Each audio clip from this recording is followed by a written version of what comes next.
Hello and welcome to Living a Culture of Life podcast by Human Life International. I'm your host, Colleen, and I'm joined today by Jacob Tonglet from Men for Life. Welcome. Thank you for letting me be here.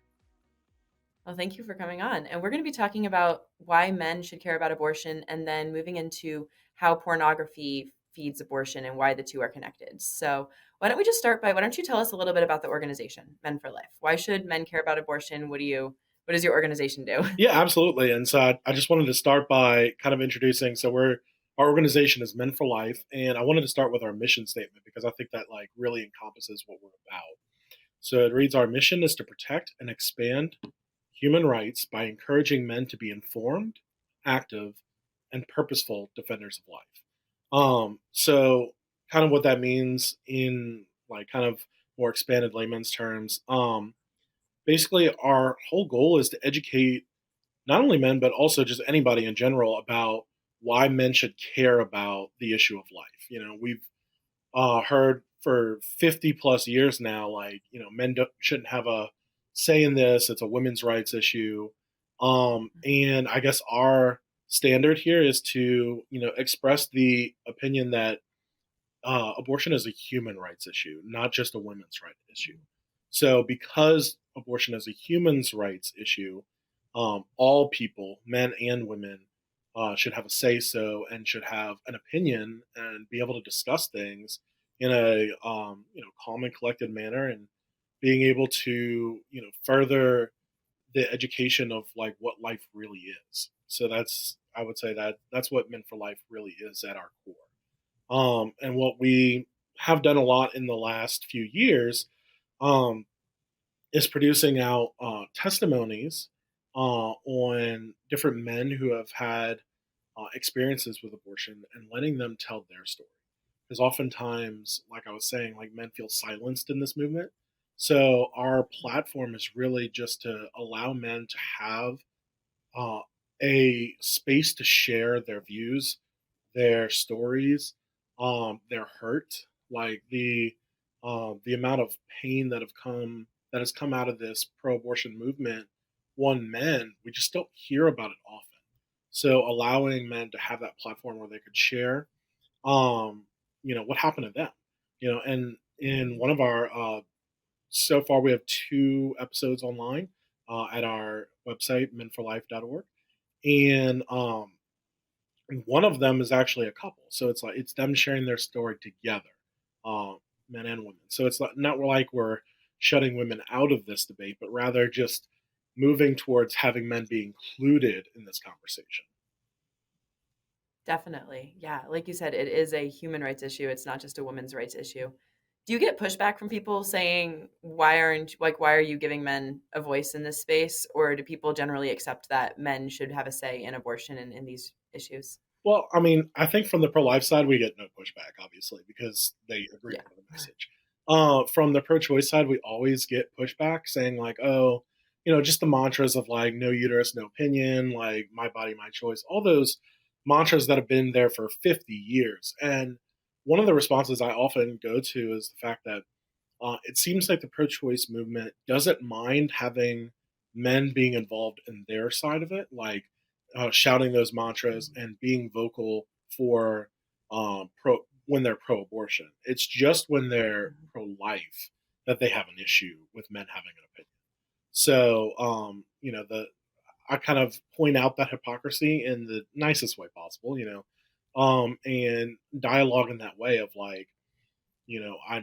I view this as a human rights issue, and in the same way that we can view other human rights issue, right? So segregation and slavery of African American people, it it wasn't like only African Americans could have an opinion on slavery or segregation, right? There was the ability for the white population to also have an opinion of saying slavery is wrong, segregation is wrong, and we need to end these things because it's a human rights abuse.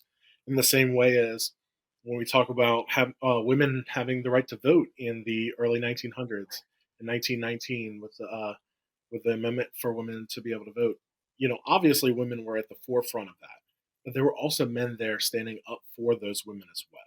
So that's we're just looking we look at ourselves as a modern day version of those, right? Of this movement of saying this is a human rights abuse, and not to exclude anybody's contributing to this conversation, but to include everyone. And just being intentional about making sure that the groups that often get excluded from the conversation actually have a chance to share their experiences with us. Absolutely, That's yes. neat. You said that you have a lot of testimonies from men who have shared their experiences with abortion. Do you have any that you're able to share with us that you know off the top of your head, or do you have any personal experiences with this? Yeah, so two stories that come to mind are the two episodes that we already have released, and I'll give you a brief synopsis. The first is from Pastor Mike Wicker and his wife Tara Wicker, and their story is they were teenagers. They were in high school when they, got pregnant, and um, it was one of those things where um, Tara didn't necessarily desire to have an abortion, but her family really kind of pushed her towards that choice. But when she told Mike about it, Mike was, absolutely in the camp of like, okay, like he was a football player. So he was like, I'm going to quit football. Like, I'm going to get a job. We're going to like raise this baby. I'll give you anything and any support that, you need, everything like that. And Tara's family did win in the end and convince her that abortion was the best choice, and so she ended up having an abortion. And so Mike talks about how this was, I mean, I don't exactly know which year, but it was like 30 plus years ago, and or like 20 something years ago, 27 maybe. And he just started sharing his story about like how that made him feel, the fact that like his child is gone, his child is deceased Mhm. because of this decision, and he just recently, within the last year, started being able to share that hurt. um, the second story I want to share is from another video that we have uploaded. The guy's name is Sean in the video, and Sean's story, he was, I believe he was in college at the time, like just kind of 18, 19 years old, very, very new to adulthood. Him and his girlfriend ended up getting pregnant, and she made the decision that she was going to have an abortion. And Sean and his family were absolutely like, we will step in, we will help take care of this child, even if that means that we're not like together. That way, like this child, like I will take care of that child. As he was saying. Um, but she ultimately just said no. Like, you don't really have an opinion. You don't have a choice in this matter. I'm going to have an abortion.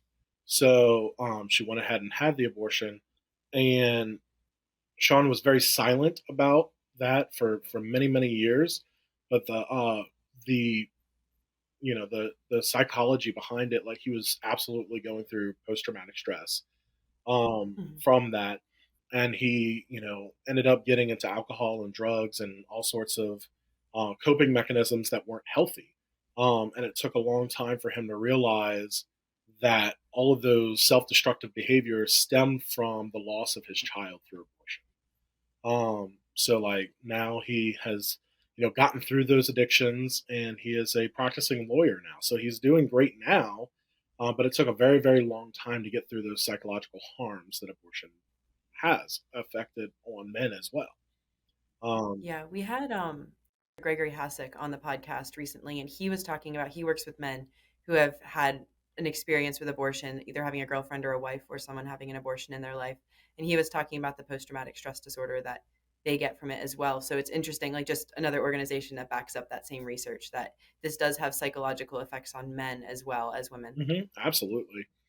And so I guess furthering our position is, not only are we like educating people that men should have an opinion on this, but that men should have an active role in saving their children.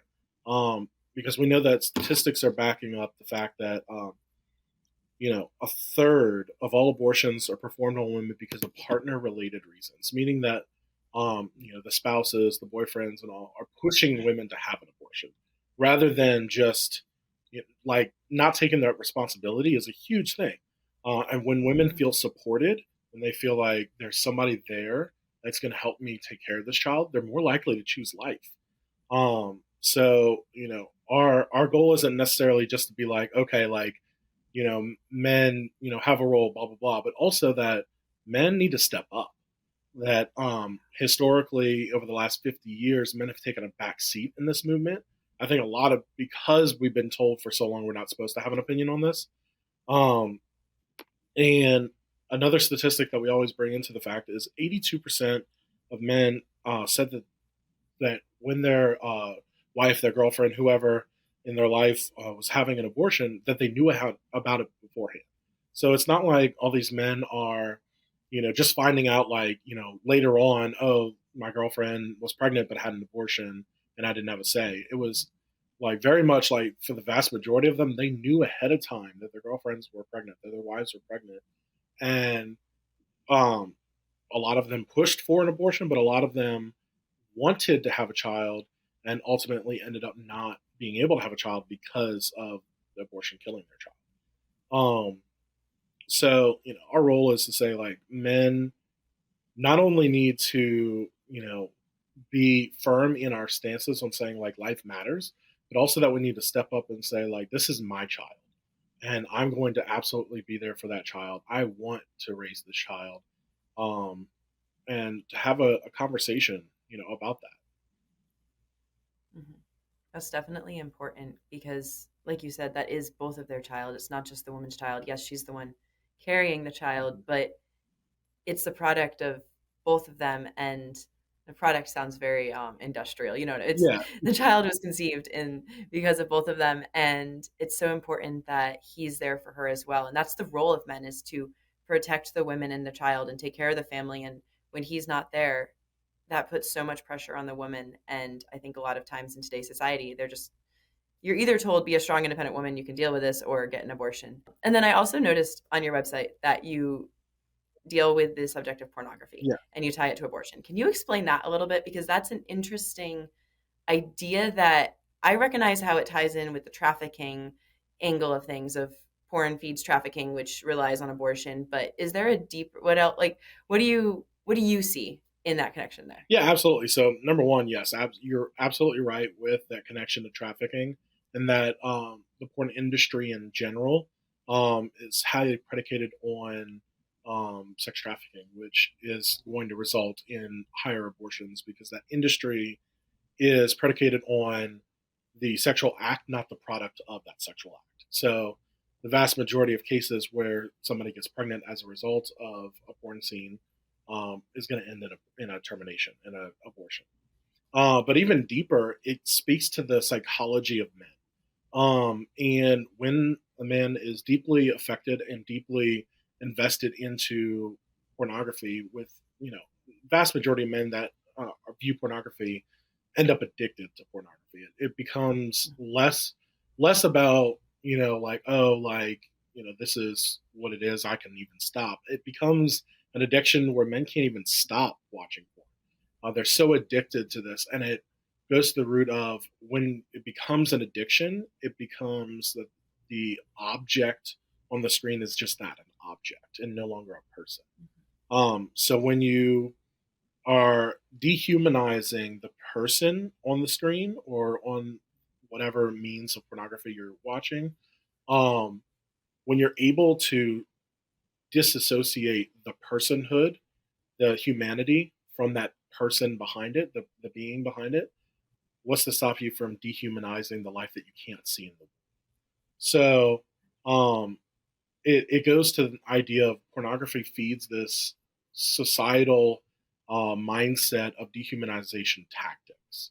Um, and when you're able to dehumanize a whole um, group of people, I mean, you think about it, we can even step back from the issue of pornography for a second and look at just any societal organizations that have dehumanized a person in general or a group of people in general. Look at like Nazi Germany dehumanizing the Jewish people, and it allowed for a mass genocide of the Jewish people.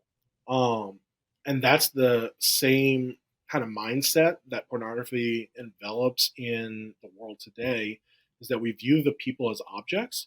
And therefore, when we view any group of people as objects, we can view the unborn as an object rather than person. Yeah. It's interesting because I think it also porn tends to make sex look like something that's for recreation Hmm. and not something that's supposed to be in marriage for the sake of having like uniting the couple and begetting children.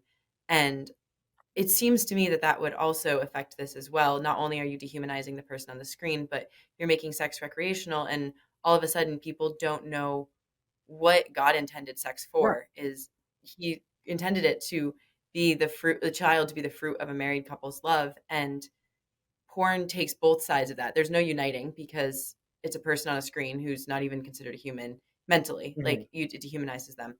And then there's no procreating because people view sex as something to do for fun or something that they can view that's different from the act that they're having. And then when they do have sex, they just think it's for the physical pleasure. Yeah, absolutely. I always go back to, um, like our organization isn't a specifically religious organization, but I Mhm. always love this quote from John Paul II, when he says that the problem with pornography isn't that it shows too much, but rather that it shows too little.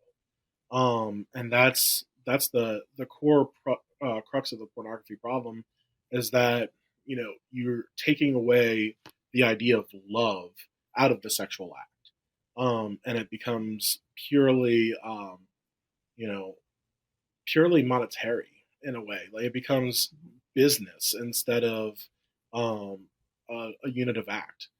And then when you make it economical, when you make it a business transaction, the resulting effect of a child being conceived through that act, that child is then looked at as a liability to the company, as a liability to the organization, rather than the asset, to use business terms, of you know an organization in general, right? So when you're looking at it as like the industry, the pornography industry will view the child as a liability, and therefore the only thing that a company, a business wants to do with liabilities is get rid of those liabilities, to remove them from their books.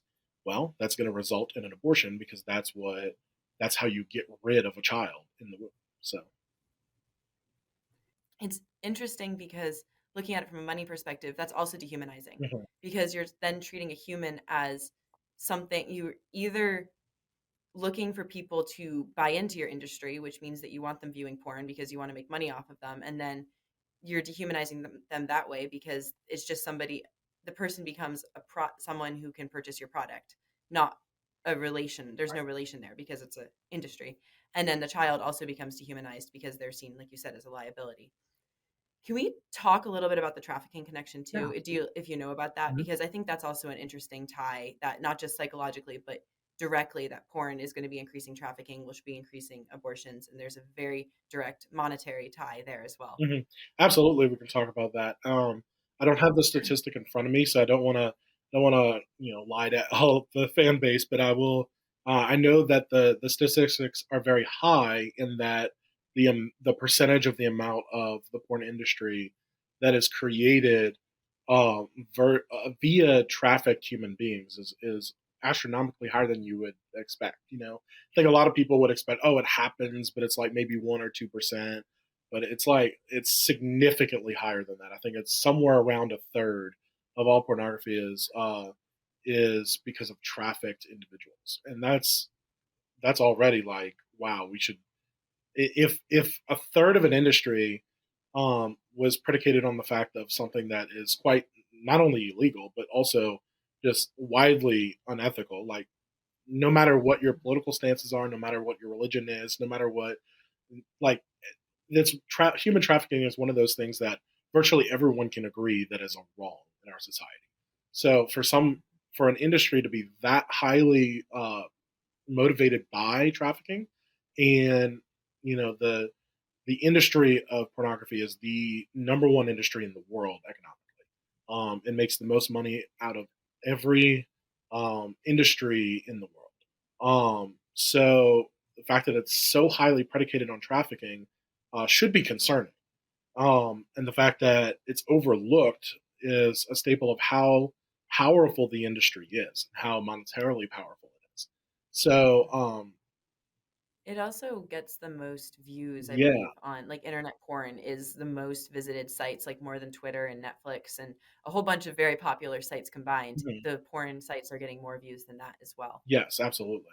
So, and when you have an industry predicated on that, of course, um, the outcome is going to be the destruction of life because that is a problem for them. I mean, oftentimes you see it in TV shows and different things like that portrayed as like an individual sex trafficker will bring their like the person employed by them, Mhm. to an abortion clinic or whatever to not have that child. Um, but a lot of times it's not this like on the street gangster or anything like that that's doing this, but it's rather industry wide people that are respected in communities and uh, very rich and powerful individuals that very widely put their names out there associated with these products. Um, they're the ones that are forcing abortion on their employees, you could say. A lot of um, this is not something that's like widely publicized or anything like that, but through having conversations with people, I've heard stories about how different pornography stars will have to sign contracts saying that if they end up pregnant, that um, they'll seek termination and things like that, where it's like, or like contracts will be written, and you see this in companies right now, like Mhm. even Disney and like Amazon and all these other companies will, like, especially since Roe got overturned, they put it in like a lot of their employee contracts and benefits and stuff like that that they will pay for out of state abortions in these states that have like I'm in Louisiana. Louisiana is a state that abortion is illegal. So like companies will um, use their employee benefits to allow women to travel to other states in order to have an abortion. So it's like using, and it's the same thing in the porn industry. It's like using those assets that are supposed to be for employee health benefits and using it Mhm. towards abortion as a health access. Um, Yeah. so It's also interesting because I know live action, they did their undercover videos and they had one, at least one, there might have been more, exposing sex traffickers bringing people basically, yeah. I'm going to say unwillingly. I don't know if the woman was quote unquote willing or not, but they're there with their trafficker. So there's an element of coercion going on Hmm. there and basically saying this person, I don't remember if it was a minor in the video. I know that there's videos with minors and there's ones with the traffickers. I'm not sure if the Yeah. girl, woman being trafficked was also a minor, but anyway, they took them to Planned Parenthood, and it was very clear in the undercover video, it was very clear that this girl was being Hmm. trafficked, and Planned Parenthood covered it up. Was like, "Oh, you can get her back on the streets. Like, just Right. don't do anything." I think from like the waist down or something. They had very graphic language of giving the pimp the what's the word, tips for getting the girls back on the street as Hmm. soon as possible. And obviously in this scenario it was all undercover, so nobody was actually being trafficked in the video Right. itself, but they were going in there as if they were, and Planned Parenthood totally covered it up. Hmm. Yeah, and it's So it's I've seen those videos from live action, and it's concerning. It's one of those things that's like, especially for Men for Life, like you look at it and you're saying like, wow, like for the most part, this industry of trafficking is predicated by men. So I mean, there are definitely women traffickers out there. Like, this isn't a sole exclusivity, but it's an industry that is predicated majoritively by men. And it hurts my heart. It saddens me to know that there are men out there who are exploiting women in that way instead of upholding and protecting women like they should. And that's, I would say, the connection back to our organization at least is that's why mhm. we take such a strong stance against abortion and why we take such a strong stance against pornography and all of the things that we take stances on is because like wow, like I couldn't imagine being in that situation and saying like this is something that's good, like that I'm helping out the world by killing and destroying children and by forcing women to be in sex trafficking and all that kind of stuff. And it's like a lot of these women, like, there are a lot of cases where women are not desiring to be in this situation. Obviously, they don't, not only don't want to be there, but like they're vocally and actively trying to get out. But they're like all the organizations that should be helping them, um, like let's say a Planned Parenthood or some organization that should be recognizing, hey, this woman might be trafficked and do nothing to save them. Oh, Um, like a women's health organization or yeah, something. all Like, these different yeah. organizations that should be helping them, they clearly look the other way. But then there's also a lot of women who are being trafficked that, um, and I'm blanking on the term. It's Stockholm, Stockholm syndrome. There's a lot Yes. of women who, like, they've latched on to their perpetrators, um, because of psychological damage, right? It's not because they're not coerced into it, and it's not because they actually want to be there, but rather that they have been broken down, and their psyche has been like completely destroyed and been able. It's like wiping the memory from your computer and re-uploading what you want onto it, right? It's like they've been broken down to the point where they believe that this is a good thing, and clearly it's not. So like to those men that are trafficking women out there, like our plea is like look at what you're doing. Look at, is this actually a benefit for society? And we can all agree it's not. So, but clearly the porn industry, the trafficking industry, is predicated on money. It's monetary gains, and that shouldn't be the number one in our society. It should be the upholding of life itself, right? If you look at the Constitution in this country, um, the declarations and all of the founding fathers, like life, liberty, and pursuit of happiness were the three top things, but life was above on all, above and beyond all of it, right? So that's where our organization stands on that. Yeah, no, I was just thinking about going back to porn. Hmm. I think it's really important that you are raising that awareness because it's so pushed in today's society and is in a sense normalized in the media. Hmm. I just know watching secular TV shows, there was one that I was watching and people were just talking about watching porn like it was normal. And I think there's this huge push to normalize it. And it's really good for people to make a stand and say, this thing that people are trying to normalize has these very deadly consequences and is tied Yeah. inherently with dehumanization. And by viewing it, you're not just watching something going on a screen that you're dehumanizing somebody and you're feeding into with your money into this industry that's causing women to get abortions and killing children and just dehumanizing the viewer and the person Hmm. being viewed. Yeah, absolutely. So, And it's one of those things that's like, um, it's so normalized, and that's a huge problem. But I also want to talk about the fact that, in a way, it kind of should be normalized, not in the industry itself, but in the understanding of there's so many people who struggle with mhm, the addiction to pornography, and we need more mental health out there for those people that do struggle with this addiction, to where they can mhm, get through that addiction in the same way that we help drug addicts, that we help alcoholics, and getting through that addiction, because it's not that drugs are good, right? But we want to help people get off of those drugs in the same way as we want to mhm. help people be able to get off of porn. And so, like, being able to normalize the fact that this addiction is widely a problem. Like, it's not like a small set of people that struggle with this. It's a very popular thing to be addicted to. It's why Mhm. the porn industry is the number one industry in the world, right? It doesn't get that way because very few people watch porn. Um, so being able to say, okay, we need to do more in mental health to help people get over that addiction.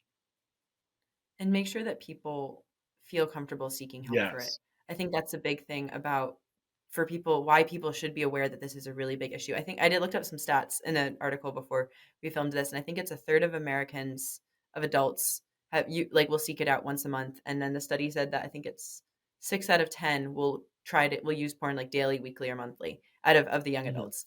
And so it's very common and rampant in today's society. And I think it's very important that people are aware that it's a really big issue, but also that there is help out there for people who are struggling with addictions and making sure that people who do have these addictions are comfortable seeking help, and also that they can open up to people around them to hold them accountable if they need to, and not feel necessarily like they should feel, I guess there is a good sense of shame, but they also shouldn't be shamed into silence and not being able to have any help and feeling like it's their own struggle, that nobody's there to support them. Because again, it comes down to, it's so important to have relationships with the people around you, and that goes down to dehumanizing Mhm. and all of that. It's all tied up. If you need a community support to get through an addiction, you need that community support, and people should be there for you. Absolutely. So, and that's why we include it in our topics that we discuss with Men for Life, is because we understand that I don't know the physical statistics, but I'd imagine that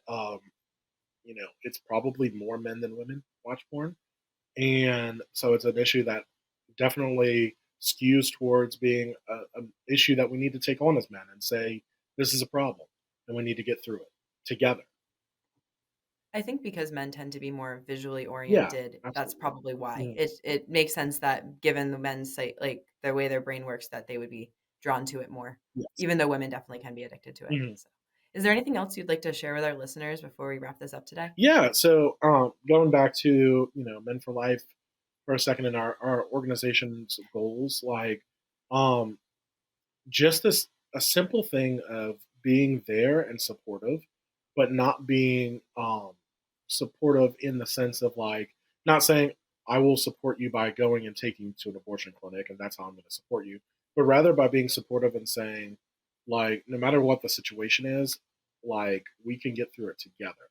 Oftentimes, one of the big issues that we see in society is because we have seen so often like, going into the abortion issue that it's like oh no uterus no opinion and those kind of mantras that men feel like when they're involved in an unplanned pregnancy the first line of action is a lot of times men will say well what do you want to do it throws that pressure on that woman and it says like I'm not really here as a support mechanism but I'm just going to do whatever you say blindly and we need to get to a point where we're saying, like, let's say you were involved in an unplanned pregnancy, that the man and the woman can come together and say, what are we gonna do about it? Because once you throw that, what are you gonna do about it?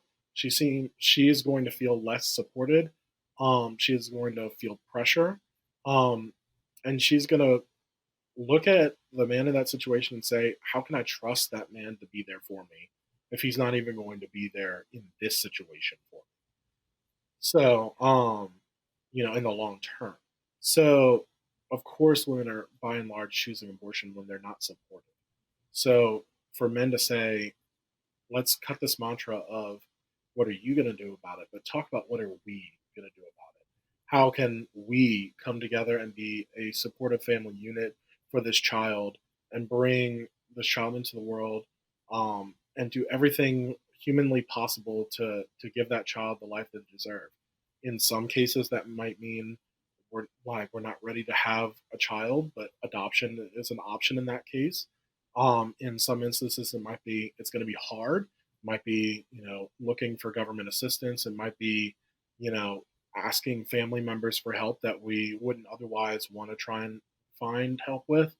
Um, but being a cohesive unit together instead of separating, because the world wants us to separate. The world wants us to say it's a women's issue and men, you don't really have a right. Because when they can separate the man from this conversation, the abortion industry wins because they can absolutely convince a woman who's by herself to have an abortion.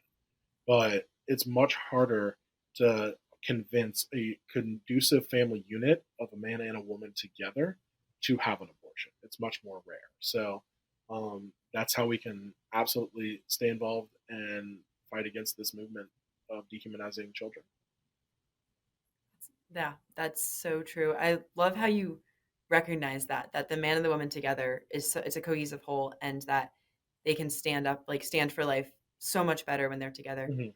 Do you have men coming to your organization asking for help in those situations if they encounter a girlfriend or like a wife who's pregnant unexpectedly, do they look for you? Like, do they ever reach out to you looking for help or guidance in that issue? Yes, they have. Now, granted, I will say we're relatively new and kind of trying to break through in terms of growth. So it hasn't been that many conversations yet, and I would welcome more and more conversations. We want to be there for those men that are seeking help. So, they can absolutely reach out to us on our website, email us, and just talk to us in those kind of ways.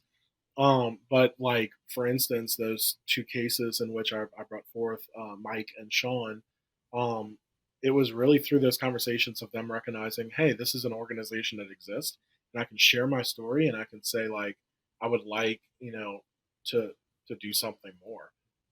And then there have been men that have come to us and said like, I don't know what to do in this situation. Like, can you all help by, you know, pointing me in any direction that can help. And a lot of that's going to be, state dependent on what your state offers, what pregnancy resources centers you have around you, things like that. So, like, I might be in Louisiana, so I'm not going to necessarily know everything, like, let's say in Arizona or Montana or DC or anything like that, all across the country, California, New York, all of those places. But I know how to research in the right directions and reach out to the networks that we have through this movement and say like, okay, like I know pregnancy resource centers are going to be a very strong help. So looking for one of the nearest pregnancy resources centers to you, I can, point you to if it's more of like it's an after the effect, like I'm trying to, get through the psychological harm, recommending you to different post abortive like seminars and conversations and retreats and all sorts of stuff that can help you put your mind at ease, whether it be through a religious organization like a church, whether it be through more of just like a psychologist help or anything like that. So it's very specific on the individual that comes to us, and we will tailor make our plan to like helping you through that. Right? No two situations the same, and we recognize that. But yeah, we want to be that resource and pointing you in that right direction. So we could be a hub to help you move around into different categories of all the help that you Well, that's wonderful. I'm so glad that there's an organization out there that recognizes the need for men to stand up and defend life as well as women. Now, everybody should, because, like you said, it is a human rights issue. need. So thank you. And thank you for joining us today. Absolutely. Thank you for having me. It's been great. Yeah, this has been a really interesting conversation. So, and to all of our listeners, please like, subscribe, turn on notifications. If you're leave us comments or a review, and keep on living the culture of life. Thank you, and God bless.